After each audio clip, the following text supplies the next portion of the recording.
వచ్చింది 1,00,000 పోయింది అంటే డెఫినెట్ గా కోర్టు దాన్ని కన్సిడర్ చేయడానికి అవకాశం ఉంది. మనీ రికవర్ సూట్ అంటారు దాన్ని.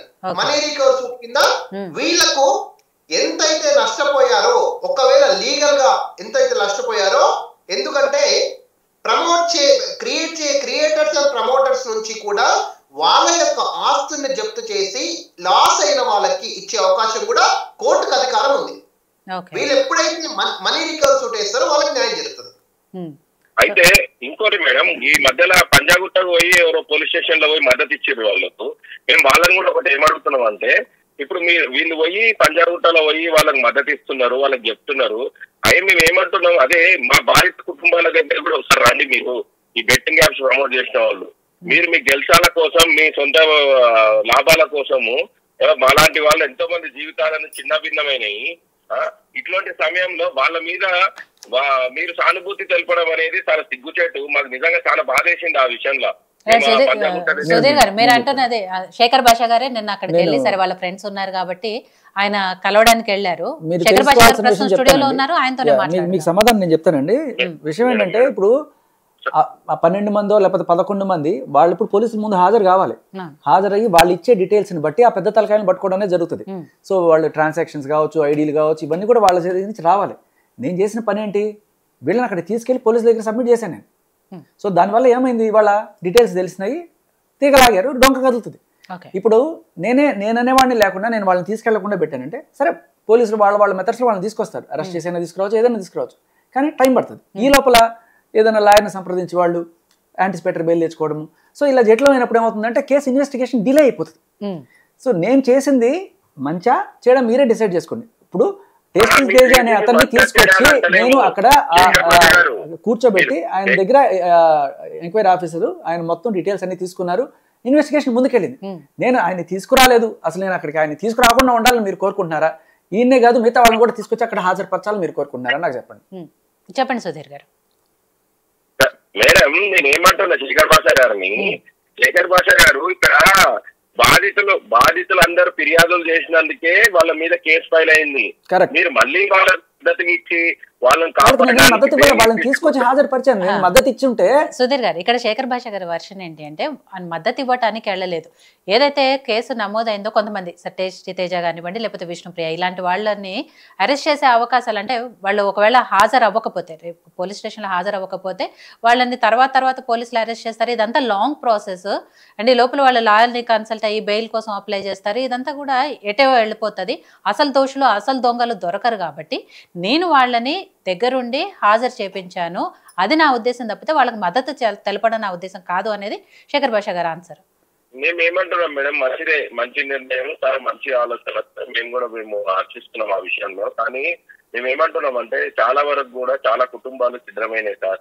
ఇక్కడ బీదవాళ్ళే కాదు సార్, చాలా ఉన్నతమైన కుటుంబాలు కూడా బయటికి రాలేని పరిస్థితులు ఉన్నాయి. మమ్మల్ని చాలా మంది అలా అన్యాయం అయిపోయిన కుటుంబాల గురించి అసలు దోషులు అసలు కంపెనీలు ఏవైతే బెట్టింగ్ యాప్స్ క్రియేట్ చేసిన వాళ్ళు ఉన్నారో వాళ్ళని పట్టుకోవాలి, వాళ్ళు కదా బయటకు రావాలి అనేది శేఖర్ గారు. శేఖర్ గారు మాట్లాడుతున్నారు. సుధీర్ గారు, మీ అడ్రస్ నేను తీసుకుంటాను, మీ ఫోన్ నంబర్ నేను తీసుకుంటాను.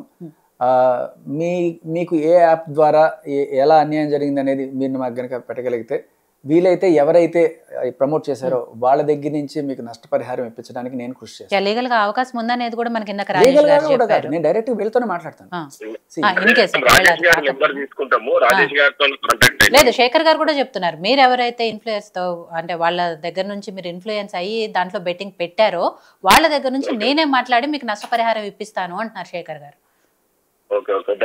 డీటెయిల్స్ అన్ని కూడా పెట్టగలిగితే డెఫినెట్ గా డిబేట్ అయిపోయిన తర్వాత మీరు ఒకసారి కాల్ చేయండి, శేఖర్ గారితో మీరు డైరెక్ట్ గా మాట్లాడి మీకు ఎక్కడైతే నష్టం జరిగిందో, ఎవరి వల్ల నష్టం జరిగిందో వాటన్నిటి డీటెయిల్స్ మాట్లాడుకొని ఆయన మీకు న్యాయం చేస్తాను అంటున్నారు. కాబట్టి ఇప్పుడు మాది ఒక చిన్న డౌట్ అండి. ఇప్పుడు ఏంటంటే, ఇప్పుడు చనిపోయినారు మా వాళ్ళు, అయితే ఇప్పుడు ఆల్రెడీ పేపర్లలో క్లిప్స్ లో వచ్చినాయి. అప్పుడు అయితే ఈ ఎవిడెన్స్లు అన్ని ఎవిడెన్స్లు ఉండవు, కొన్నే ఉన్నాయి. ఇప్పుడు మాతో పేమెంట్లు తీసుకొని పేమెంట్లు చేసింది, వీళ్ళకు ట్రాన్సాక్షన్ జరిగినాయి, కొన్ని యాప్స్ ట్రాన్సాక్షన్ జరిగినాయి అనేది ఉన్నాయి. సో అన్నిటికీ కూడా హెల్ప్ఫుల్ గా అవుతుంది గారు హెల్ప్ చేయాలి అని చెప్పేసి మేము కోరుకుంటున్నాం. డెఫినెట్ గా రాజేష్ గారు ఇటు శేఖర్ గారు ఇద్దరితో మీరు మాట్లాడుతూనే లీగల్ గా ఎలా ప్రొసీడ్ అవ్వాలి అండ్ ఎవరైతే మాట్లాడుతా అంటున్నారు శేఖర్ గారు వాళ్ళతో మాట్లాడటం ఇవన్నీ కూడా డీటెయిల్స్ మాట్లాడుతారు కానండి. ఒక్క మాట మేడం, అది మేము మీడియా వాళ్ళకు కానీ ఈ సోషల్ మీడియా ద్వారా ఈ ఇన్ఫ్లుయెన్సర్ గా ఉంటున్న వాళ్ళు మీరు దయచేసి సమాజానికి ఒక ఉపయోగకరంగా ఉండేటటువంటి వాటి విషయంలో కొద్దిగా అవగాహన తీసుకొస్తే బాగుంటది. ఎందుకు అంటే మిమ్మల్ని నమ్మి చాలా వరకు తప్పుటడుగులు వేస్తున్నారు. అట్లా జరగకుండా మీ రివ్యూస్ కోసం మీకోసం అని చెప్పేసి మంచి పనులు చేయాలని చెప్పి వాళ్ళని కోరుకుంటున్నాను. అమ్మా నేను ఒక క్వశ్చన్ అడగాలనుకుంటున్నాను. సుధీర్ గారు ఒక్క నిమిషం. సుధీర్ గారు చెప్పండి. నేను మిగతా ఎవరైతే ఉన్నారో ఈ 11 మందిలో వాళ్ళని కూడా ఇలాగే మాట్లాడి స్టేషన్కి తీసుకొచ్చి హాజరుపరచాలని మీరు కోరుకుంటున్నారా, లేదు నేను ఇంకా దీని నుంచి తప్పుకోవాలని మీరు కోరుకుంటున్నారా? లేదు, ఇది ఎవరికి ఇకపైన ఎవరు కూడా ఇట్లా తప్పులు జరగవద్దు. తప్పులు జరిగిన వాళ్ళకి మాత్రం శిక్ష పడాల్సిందే. ఇప్పుడు ఎవరైతే వీటిని ప్రమోట్ చేస్తారో వీళ్ళు ఒక్కరే కాదు, ఇంకా చాలా మంది ఉన్నారు. అదే వీళ్ళ ద్వారానే కదా మనం పెద్దవాళ్ళని పట్టుకోగలం. ఇప్పుడు శేఖర్ గారు మీరు నిన్న పోలీస్ స్టేషన్ కి వెళ్ళి పంజాగుట్ట పోలీస్ ఇప్పుడు సో నా ఉద్దేశం అది కాదు, వీళ్ళని తీసుకొచ్చినట్టే మిగిలిన 11 మందిని తీసుకొచ్చి లేదా ఇంకా ఎవరైనా ఉంటే వాళ్ళని కూడా తీసుకొచ్చేసి అసలు దోషుల్ని పట్టుకొచ్చే ప్రయత్నమే నేను చేస్తున్నాను, అది కంటిన్యూ చేయాలా, ఇక్కడతో దీని నుంచి నేను బయటపడాలా అని అడుగుతున్నారు శేఖర్ గారు. సమాజానికి మీరు హెల్ప్ చేస్తున్నట్లుగా మాకు అర్థమవుతుంది. మేమేమంటారంటే 11 మందిని తీసుకొచ్చి విచారణ చేసి ఇకపైన అంటే వాళ్ళకు ఈ రూపంలో ఇప్పుడు మీరు ఒక సన్నీ యాదవ్ నే చూస్తుండ్రు, అన్ని కోట్ల రూపాయలు ట్రాన్సాక్షన్స్ ఎట్లకెళ్ళి చేసిందంటే ఏ ఉద్యోగం చేస్తున్నాడు అంటే ఏదో తప్పు పనులు చేస్తున్నందుకే అతనికి డబ్బులు వస్తున్నాయి. దాని వల్లనే కదా ఇంతమందికి మాకు తెలిసి మేము చూసినాం యూట్యూబ్ లో 38 మందికి ఇచ్చిండు. అంటే ₹1,00,000 మొబైల్ 38 మందికి అంటే 38 లక్షల రూపాయలు అతను వెచ్చిచ్చిండు. ఇట్లా ఎన్ని కోట్ల రూపాయల ట్రాన్సాక్షన్ జరిగిందో. మీరు ఇందాక మీ కుటుంబంలో కూడా ఇలాంటి వాళ్ళు ఉన్నారు, ఐ మీన్ యాప్స్ లో పెట్టి నష్టపోయారు, అప్పులో జరిగాయి అంటున్నారు కదా, ఏ యాప్ లో పెట్టారు, ఎవరి వల్ల నష్టం జరిగింది, మీ వాళ్ళు ఎవరు చెప్పింది చూసి ఇన్ఫ్లుయెన్స్ అయ్యారు అని? అందరూ వీళ్ళందరూ ఫాలోవర్సే, వీళ్ళందరూ ఫాలోవర్సే. మేజర్ గా భయ్యా సన్నీ యాదవ్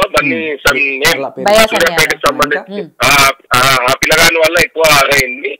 ప్రతి ఇంకా చిన్న పిల్లలు కూడా చెప్పారు శ్రీశైలం దగ్గర అది అంటే నాకు తెలిసి ఇమ్రాన్ ఒక ఆయన బండ్లు తీసుకపోయి చిన్న పిల్లల్ని అది చేస్తాడు. ఇప్పుడు కూడా పిల్లలు అదే చూసి అది చేస్తున్నారు. నేను ఏమంటున్నా అంటే ఇట్లాంటి చేసే వాళ్ళ మీద ఫస్ట్ కఠినంగా అది చేయండి. చేస్తే కదా ఫస్ట్ ఏదో ఒకటి అంటే సమాజానికి ఒక మంచి సంకేతం పోతుంది. ప్రభుత్వం కూడా ఇప్పుడు సజ్జనార్ గారు మొన్న ఒక వీడియో రిలీజ్ చేశారు, మంచిగా అనిపించింది. మేము అదే అంటున్నాం, ప్రతి విషయంలో కూడా మేము కూడా కోరుకునేది అదే. నష్టపోయినాం కాబట్టి బాధ ఎక్కువ ఉంది మాకు, నష్టపోయిన వాళ్ళకి కాబట్టి. మీరు ఎన్ని పైసలు నష్టపోయారు అనేది ఏమైనా చెప్పగలరా అంచనా? ఒకరు 98 lakhs అండి, ఒకరు మా ఇంట్లో వాళ్ళు 98 lakhs అండి. మాకు తెలిసిన ఒక అబ్బాయి వాళ్ళ ఒక మంచి కుటుంబము, వాళ్ళు ₹1 కోటి పైన అండి. వాళ్ళు బయటికి రివీల్ చేసుకుంటున్నారు కానీ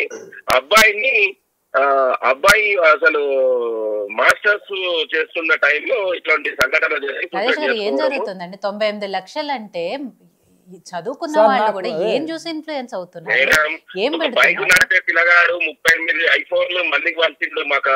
అంటే దాంట్లో కనిపించిన కాడికి యూట్యూబ్ లో లెక్క చేసుకున్న కాడికి అంటే 38 లక్షల రూపాయలు ఖర్చు పెట్టిండు.